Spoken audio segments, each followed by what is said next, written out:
ಗುರುಭ್ಯೋ ನಮಃ. ಹರಿ ಓಂ. ಶ್ರೀ ಸತ್ಯವರ ದುಗ್ಧಾಬ್ಧೇರುತ್ಥಿತಾ ಜಗತೀತಲೆ ಸುಧಾ ಶ್ರೀ ಸತ್ಯಧರ್ಮಾಖ್ಯಾ ಪಾವಯೇತ್ ಸ್ಮರತಃ ಸತಃ. ಸರ್ವೇಭ್ಯಃ ಮಂದವಾಸರಸ್ಯ ಸುಪ್ರಭಾತಂ. ಸುಭಾಷಿತತ್ರಿಶತೇಃ ನೀತಿಶತಕಾತ್ ಉದ್ಧೃತಂ ಏತತ್ ಸುಂದರಂ ಸುಭಾಷಿತಂ ಶ್ರೂಯತಾಂ. ಖಲ್ವಾಟೋ ದಿವಸೇಶ್ವರಸ್ಯ ಕಿರಣೈಃ ಸಂತಾಪಿತೇ ಮಸ್ತಕೆ ಗಚ್ಚನ್ ದೇಶಮನಾತಪಂ ಧೃತಗತಿಸ್ತಾಲಸ್ಯ ಮೂಲೆ ಸ್ಥಿತಃ. ತತ್ರಾಪ್ಯಸ್ಯ ಮಹಾಫಲೇನ ಪತತಾ ಭಗ್ನಂ ಸಶಬ್ದಂ ಶಿರಃ. ಪ್ರಾಯೋ ಗಚ್ಚತಿ ಯತ್ರ ದೈವಹತಕಸ್ತತ್ರೈವ ಯಾಂತ್ಯಾಪದಃ. ಎಲ್ಲರಿಗೂ ಸುಪ್ರಭಾತ. ನೀತಿ ಶತಕದ ಸುಂದರವಾದಂತಹ ಈ ಸುಭಾಷಿತ ನಮಗೆ ಒಂದು ಹಾಸ್ಯದ ಕಥೆಯನ್ನು ಹೇಳ್ತಾ ಒಂದು ಸುಂದರವಾದ ಸಂದೇಶವನ್ನು ನಮಗೆ ನೀಡ್ತಾ ಇದೆ. ಕಷ್ಟ ಇದು ಬರೋದು ಅಂತ ಇತ್ತು ಅಂತಾದರೆ ಅದು ಹೇಗಾದರೂ ಬಂದೇ ಬರ್ತದೆ. ನಾವು ಅದರ ಮಾರ್ಗವನ್ನು ನಿಲ್ಲಿಸಲಿಕ್ಕೆ ರೋಧನ ಮಾಡಲಿಕ್ಕೆ ಸಾಧ್ಯವಿಲ್ಲ. ಒಬ್ಬ ಬೋಳು ತಲೆಯವನಿದ್ದನಂತೆ. ಅವನು ಸೂರ್ಯನ ಬಿಸಿಲಲ್ಲಿ ಅವನ ತಲೆ ಬಹಳ ಹೆಚ್ಚು ಸುಡ್ತಾ ಇತ್ತು. ಅದರಿಂದ ಪಾರಾಗಬೇಕು ಅಂತ ಹೇಗಾದರೂ ಮಾಡಿ ಬೇಗನೆ ಆ ಕಡೆ ಈ ಕಡೆ ನೋಡಿ ಒಂದು ದೊಡ್ಡ ತಾಲ ವೃಕ್ಷ ಇತ್ತು. ಆ ವೃಕ್ಷದ ನೆರಳಿನಲ್ಲಿ ಹೋಗಿ ನಿಂತುಕೊಂಡ್ರೆ ಸೂರ್ಯನ ಬಿಸಿಲಿನಿಂದ ಪಾರಾಗ್ತೇನೆ ಅಂತ ನೆರಳಿನಲ್ಲಿ ಹೋಗಿ ನಿಂತುಕೊಂಡ. ಅವನ ತಲೆಯ ಮೇಲಿನ ಬಿಸಿಲೇನೋ ನಿವಾರಣೆ ಆಯಿತು. ಆದರೆ ನಿಂತಿದ್ದ ತಾಲಗಿಡದ ದೊಡ್ಡದ ಹಣ್ಣು ಒಂದು ತಲೆಯ ಮೇಲೆ ಬಿದ್ದು ತಲೆ ಒಡೆದು ತಾನು ಮೂರ್ಛೆ ಹೋಗಿ ಅಲ್ಲಿ ಬಿದ್ದನಂತೆ. ಹೀಗಾಗಿ ಕಷ್ಟದಿಂದ ಪಾರಾಗಲಿಕ್ಕೆ ಹೋಗಿ ದೊಡ್ಡ ಕಷ್ಟದಲ್ಲಿ ಆತ ಬಿದ್ದ. ಯಾವುದು ನಮಗೆ ಬರಬೇಕು ಅಂತಿರ್ತದೆ ಅದು ಇಟ್ ಫೈಂಡ್ಸ್ ಇಟ್ಸ್ ವೇ. ಅದು ತನ್ನ ದಾರಿಯನ್ನು ತಾನೇ ನೋಡಿಕೊಂಡು ಬಂದೇ ಬರ್ತದೆ. ನಾವು ಕಷ್ಟ ಬಂದಾಗ ಅದರಿಂದ ಹೊರಬರುವುದು ಹೇಗೆ ಅನ್ನುವಂತಹ ವಿಚಾರಗಳನ್ನು ಮಾಡಬೇಕೇ ಹೊರತು ನಮಗೆ ಕಷ್ಟ ಬರದೇ ಇರತಕ್ಕಂಥದ್ದನ್ನು ನಾವು ಮಾಡ್ತೇವೆ ಅಂತ ಅನ್ನೋದು ಸಾಧ್ಯವಿಲ್ಲ ಜೀವನದಲ್ಲಿ. ಅಲ್ಲ, ನಮ್ಮ ಜಾಣ್ಮೆಯಿಂದ ಕಷ್ಟಗಳು ಬರೋದಕ್ಕಿಂತಲೂ ಮೊದಲೇನೆ ನಾವು ಪ್ರಿವೆನ್ಷನನ್ನು ಮಾಡಿಟ್ಕೊಳ್ಳೋದು ಇದೆಲ್ಲ ಒಂದು ಕಡೆಗೆ, ಇದು ಸರಿನೇ, ನಾನು ಹೇಳ್ತಾ ಇಲ್ಲ. ಆದರೆ ಕೆಲವರದ್ದು ಎಕ್ಸ್ಪೆಕ್ಟೇಷನ್ ಹೇಗಿರ್ತದೆ ಅಂತಂದರೆ ನಮಗೆ ಜೀವನದಲ್ಲಿ ಕಷ್ಟ ಅನ್ನೋದು ಬರಲೇಬಾರ್ದು. ಕೆಲವು ತಂದೆ ತಾಯಿಗಳು ಮಕ್ಕಳನ್ನು ಹಾಗೆ ಬೆಳೆಸ್ತಾರೆ. ನನಗೆ ಕೆಲವೊಮ್ಮೆ ಬಹಳ ಆಶ್ಚರ್ಯವಾಗ್ತದೆ. ನಮ್ಮ ಮಕ್ಕಳಿಗೆ ಏನೂ ಕಷ್ಟ ಆಗಿರಬಾರ್ದು ಅಂತ. ಹಾಗೆ ಬೆಳೆಸೋದಲ್ಲ. ಕಷ್ಟಗಳು ಬಂದಾಗ ಈಸಬೇಕು, ಇದ್ದು ಜಯಿಸಬೇಕು ಅಂತ ದಾಸರು ಹೇಳಿದಂತೆ ಅದರಿಂದ ಪಾರಾಗುವಂತಹ ತಂತ್ರಗಳನ್ನು ನಾವು ಮಕ್ಕಳಿಗೆ ಕಲಿಸಬೇಕು. ಅದನ್ನು ನಾವು ಟ್ರೈನಿಂಗ್ ಕೊಡಬೇಕು. ಇನ್ನೊಮ್ಮೆ ಆ ಕಷ್ಟ ಬರದಂತೆ ಏನು ಮಾಡಿಕೊಳ್ಳಬೇಕು ಅನ್ನೋದನ್ನು ಅವಶ್ಯವಾಗಿ ಹೇಳಿಕೊಡಬೇಕು. ಆದರೆ ಎಂದಿಗೂ ಕಷ್ಟವೇ ಇಲ್ಲದಂತಹ ಜೀವನವನ್ನು, ಬರೀ ಐಷಾರಾಮಿಯ ಜೀವನವನ್ನು ಮಕ್ಕಳು ನೋಡಿಬಿಟ್ರು ಅಂತಾದರೆ ತಂದೆ ತಾಯಿಗಳು ಮುಂದೊಂದು ದಿನ ಇಲ್ಲವಾದಾಗ ಏನಾದರೂ ಕಷ್ಟ ಬಂದರೆ ಸಣ್ಣ ಕಷ್ಟಕ್ಕೂ ಎದೆ ಒಡೆದುಕೊಂಡು ಕೂಡ್ತಾರೆ. ಯಾಕೆ? ಮೊದಲೆಂದೂ ಕಷ್ಟವೇ ಕಂಡಿಲ್ವಲ್ಲ. ತಂದೆ ತಾಯಿಗಳು ಎಲ್ಲ ಕಷ್ಟಗಳನ್ನು ತಮ್ಮ ಮೇಲೆ ಹಾಕಿಕೊಂಡು ಬಿಟ್ಟಿದ್ರು. ಮಕ್ಕಳಿಗೆ ಏನೂ ಕಷ್ಟ ಅಂತ ಅನಿಸ್ಲಿಕ್ಕೆ ಕೊಟ್ಟಿದ್ದಿಲ್ಲ. ಪರೀಕ್ಷೆಯನ್ನು ಹೇಗೆ ಬರೆದು ಉತ್ತೀರ್ಣರಾಗಬೇಕು ಅನ್ನೋದನ್ನು ಕಲಿಸ್ಬೇಕೇ ಹೊರತು ಪರೀಕ್ಷೆಯಿಂದ ಹೇಗೆ ತಪ್ಪಿಸಿಕೊಳ್ಬೇಕು ಅನ್ನೋದನ್ನು ಕಲಿಸಬಾರ್ದಲ್ಲ ವಿದ್ಯಾರ್ಥಿಗಳಿಗೆ. ಯಾವ ಗುರುವು ಕೂಡ ಪರೀಕ್ಷೆಯನ್ನು ನೀನು ಕೊಡಬೇಕು, ಕೊಟ್ಟು ಅದರಲ್ಲಿ ನೀನು ಭಾರೀ ಅಂಕಗಳನ್ನು ಗಳಿಸಬೇಕು, ಈ ರೀತಿ ಟ್ರೈನಿಂಗ್ ಇರಬೇಕು ಹೊರತು ಆ ಪರೀಕ್ಷೆಯನ್ನು ಹೇಗಾದರೂ ಮಾಡಿ ನೀನು ಎಸ್ಕೇಪ್ ಆಗಬೇಕು, ಅದನ್ನು ಹೇಗಾದರೂ ಮಾಡಿ ತಪ್ಪಿಸ್ಕೊಳ್ಬೇಕು, ಈ ರೀತಿಯ ಟ್ರೈನಿಂಗ್ ಇರಬಾರ್ದು ಎಂದಿಗೂ ಕೂಡ. ಏನಾಗ್ತದೆ? ಎಂದಿಗೂ ಕಷ್ಟವನ್ನೇ ಅನುಭವಿಸದೇ ಇದ್ದಂತಹ ಪ್ರಸಂಗ ಇದ್ದಾಗ ಮುಂದೆ ಬಂದ ಒಂದು ಸಣ್ಣ ಕಷ್ಟವು ಗುಡ್ಡದಂತೆ ಕಂಡು ಎದೆ ಒಡೆದುಕೊಂಡು ಕೂಡುವ ಪ್ರಸಂಗ ಬರುತ್ತದೆ. ಕಷ್ಟ ಅಂತನ್ನೋದು ಎಲ್ಲರಿಗೂ ಬಂದೇ ಬರ್ತದೆ. ತಪ್ಪಿಸಿಕೊಳ್ಳಲಿಕ್ಕೆ ಯಾವನಿಂದಲೂ ಸಾಧ್ಯವಿಲ್ಲ. ಬಂದಾಗ ಪಾರಾಗಲಿಕ್ಕೆ ಮಾತ್ರ ಜಾಣ ಅವಶ್ಯವಾಗಿ ಪ್ರಯತ್ನ ಮಾಡಿ ಪಾರಾಗ್ತಾನೆ. ಅದನ್ನು ನಾವು ಹೆಚ್ಚು ಮಹತ್ವ ಕೊಡಬೇಕು. ಹೀಗಾಗಿ ದಾಸರು ಹೇಳ್ತಾರೆ, ಬಂದದ್ದೆಲ್ಲ ಬರಲಿ ಗೋವಿಂದನ ದಯೆ ಒಂದಿರಲಿ ಅಂತ. ಪರಮಾತ್ಮ ನೀನು ನನಗೆ ಏನು ಕಷ್ಟ ಕೊಡ್ತೀಯೋ ಕೊಡು, ನಾನೇನು ಬೇಡ ಅಂತ ಅನ್ನೋದಿಲ್ಲ. ಆ ಕಷ್ಟದಲ್ಲಿ ನಿನ್ನ ಮೇಲೆ ವಿಶ್ವಾಸ ಇಟ್ಟು ನಾನು ಪ್ರಯತ್ನ ಮಾಡಿ ಅದರಿಂದ ಹೊರಬರುವಂತಹ ಒಂದು ಬುದ್ಧಿಯನ್ನು, ಒಂದು ಸಾಮರ್ಥ್ಯವನ್ನು ನನ್ನ ಜೊತೆಗೆ ಕೊಡುವುದನ್ನು ಅಂತ. ವಿಪದ ಸಂತು ನ ಶಾಶ್ವತ ತತ್ರ ತತ್ರ ಜಗತ್ಪತೆ. ಕುಂತಿದೇವಿ ವಿಚಿತ್ರವಾದ ಒಂದು ಪ್ರಾರ್ಥನೆಯನ್ನು ಮಾಡ್ತಾಳೆ ಶ್ರೀಕೃಷ್ಣ ಪರಮಾತ್ಮನಿಗೆ.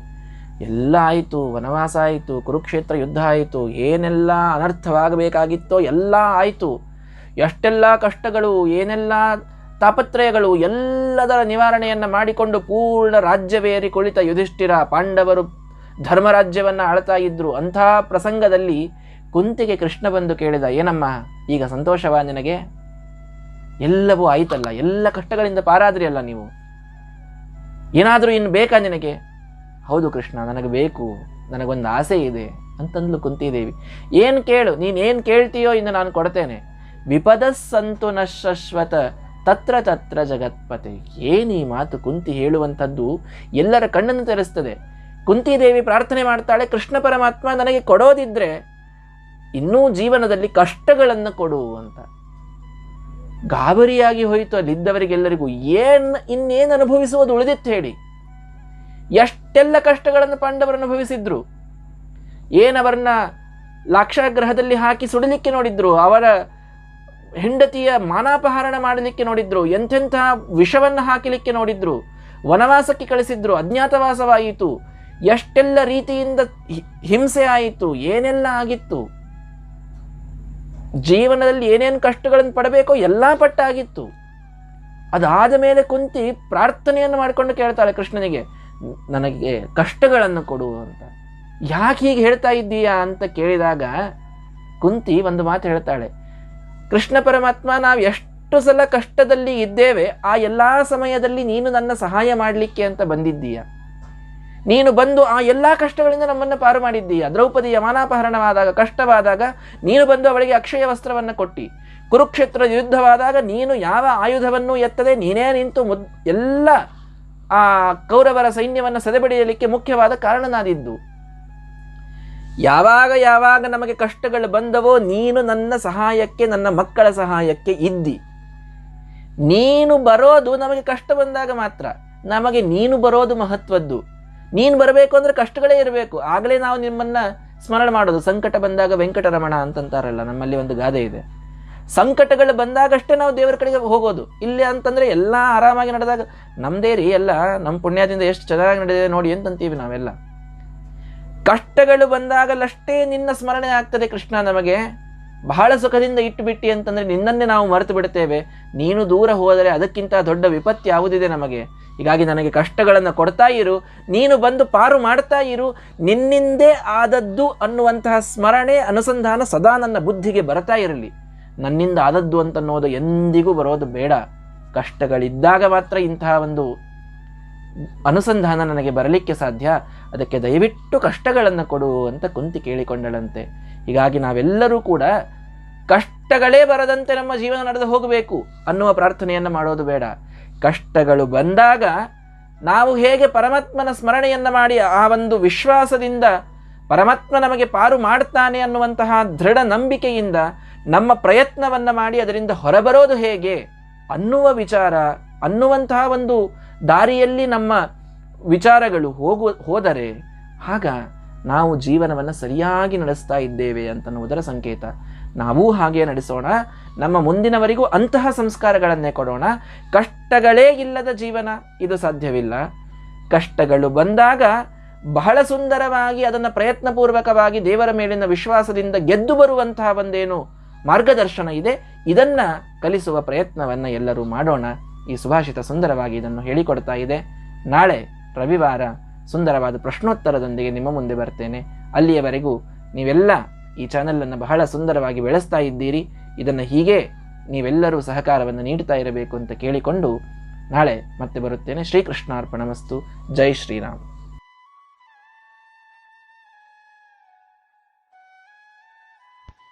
ಶ್ರೀ ಗುರುಭ್ಯೋ ನಮಃ. Hari Om. Good morning everyone. The meaning of this Subhashita is, the poet here tells us a humorous story and gives a beautiful moral.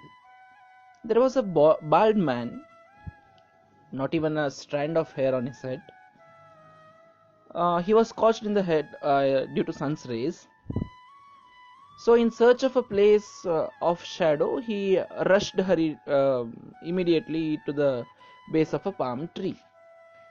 There too, due to the falling of a huge palm fruit on his head, the head was fractured, and he had to experience a great pain.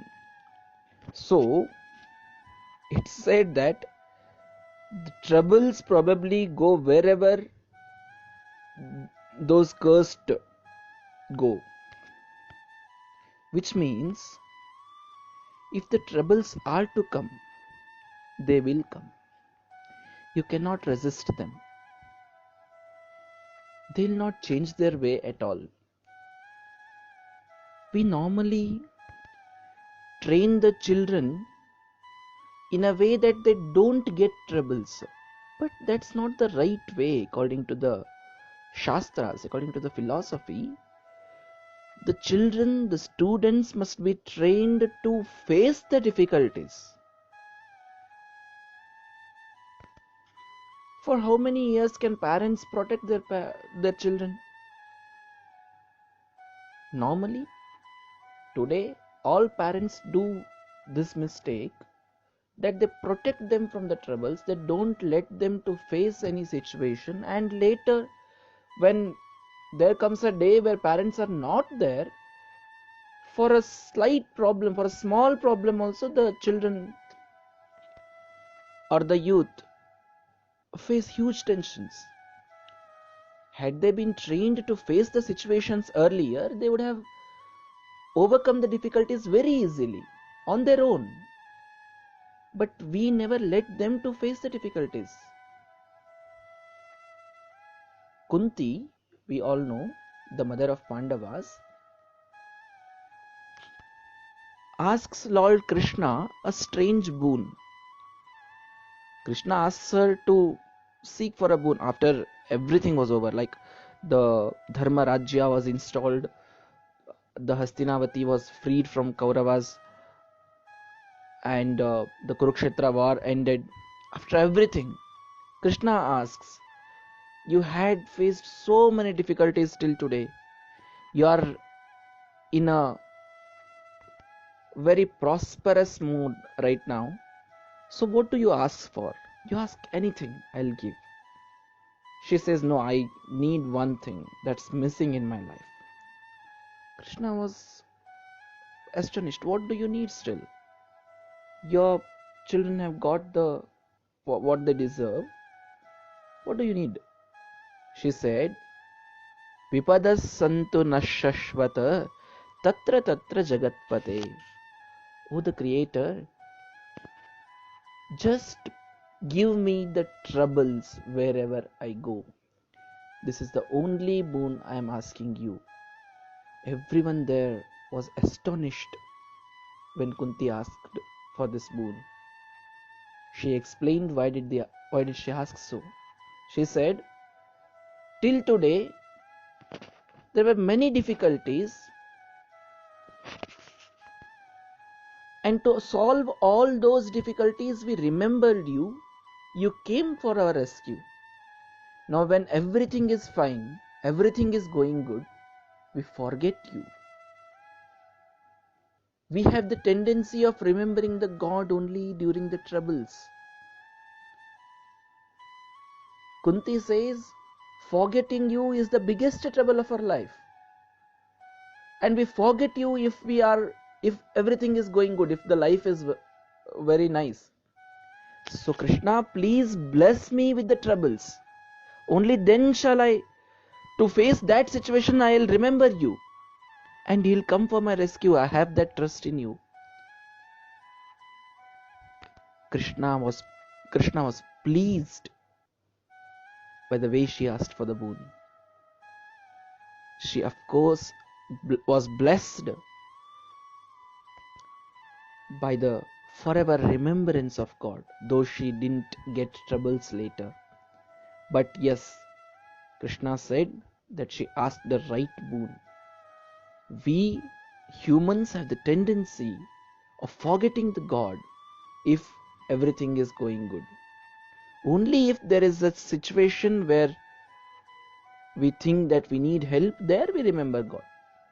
We never say that if everything is going good, this is happening because God has graced us. So no, we don't say that. So whatever is happening, let it happen. Let the difficulties come. Only then we shall excel in our life.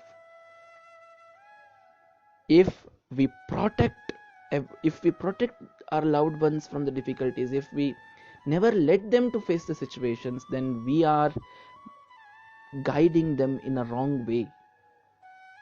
This is the summary of this Subhashita.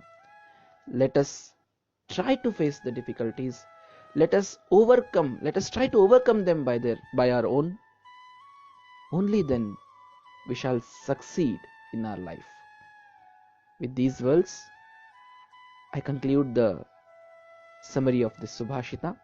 Tomorrow, since it's Sunday, I'll be coming with a question answer session. I hope you all will like it. Thank you. Shri Krishnarpanamastu. Jai Shri Ram.